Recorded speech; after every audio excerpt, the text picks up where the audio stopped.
Hey everyone, so today we're diving into something we use literally every single day, language. But we're going to do it in a weird way. We're going to focus on one super simple, kind of forgettable word that, believe it or not, has this amazing secret hidden inside it. Yeah, this word, rub. I mean, it seems totally ordinary, right? We all use it, it's just a word.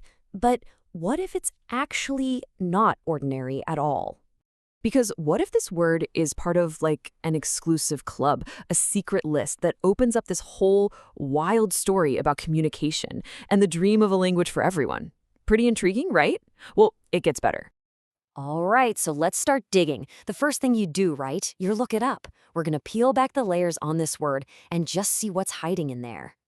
Okay, so you check out the grammar for rub, and at first it's exactly what you'd expect. You know, the usual suspects. It's a verb, it's a noun, all the standard stuff. Nothing weird here. But then you keep scrolling down the page. And way down, tucked at the bottom of the list, you see this little tag, B850. Now that's not something you see every day. It's not some normal grammar term. It's like a code, right? A special label. So the big question is, what on earth does that even mean? And this right here, this is the key. This one strange little label, BE850, it unlocks this whole story and points us to a much, much bigger idea. So that BE part, it stands for Basic English. And the 850?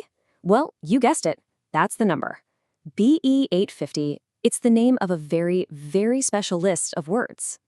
Okay, so Basic English was this project back in the 1930s by a linguist, C.K. Ogden. And he had this really radical idea. He thought, what if you could make a super simplified version of English that actually worked? You know, one that someone could learn really fast and use as a sort of universal language for business or science or just traveling the world. His bet was that he could boil down the entire English language to just 850 essential words. That's it. He argued that this super curated list was enough to express pretty much any idea you could think of. And yep, our simple little word rub, it made the cut. It's one of the chosen 850. So to really get why rub was picked, we gotta look at how it actually works. Let's start with how we use it as a verb. See, for a word to get on this special list, it had to be three things: simple, regular, and super versatile. And just look at how simple the grammar is. Rub, rubs, rubbed, rubbing. That's it. No weird exceptions, no irregular forms to memorize. It just follows the rules perfectly. That is exactly what you want if you're designing a language to be easy for anyone to learn. So this example here, it shows you its most basic meaning. The action is super clear, super direct, and pretty much anyone, anywhere would get it. No confusion. And here, you start to see that versatility we were talking about. It's the same basic action, moving against a surface, but now it's in a totally new situation. And the meaning is still perfectly clear. It's just a really efficient word. Now look at this one. Here, it's describing a whole process that has a goal. Just that one word, rubbed, it packs in the idea of friction, of cleaning, of polishing. It's a really powerful, compact little building block for talking. So yeah, it's a great verb, for sure. But that's only half the story. Right, so one of the big reasons rub is so useful is that it does double duty. It's not just an action, something you do. It can also be a thing, a noun. And just like the verb form, the noun is incredibly straightforward. One rub, two rubs. It's simple, it's predictable, and it's easy to remember. No fuss at all.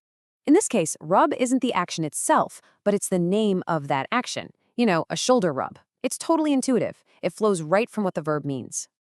And here again, a good rub is talking about the act of rubbing you need to do to get something clean. So this ability to be both a super simple verb and a super simple noun, well, that makes rub an incredibly efficient word. It's like the perfect candidate for that basic English 850 list. Okay, so we spent all this time taking apart this one little word. But so what? Why does this whole big experiment in making language simpler even matter? What's the big picture?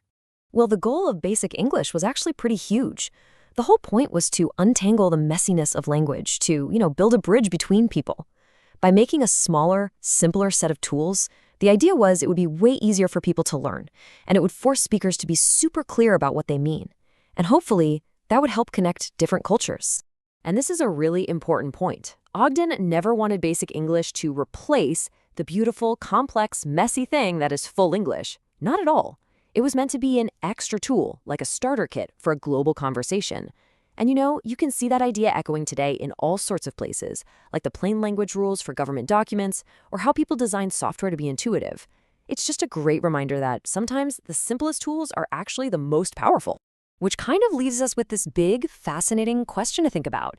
In our world, which is so complex and often feels so divided, is there still real power in making things simple?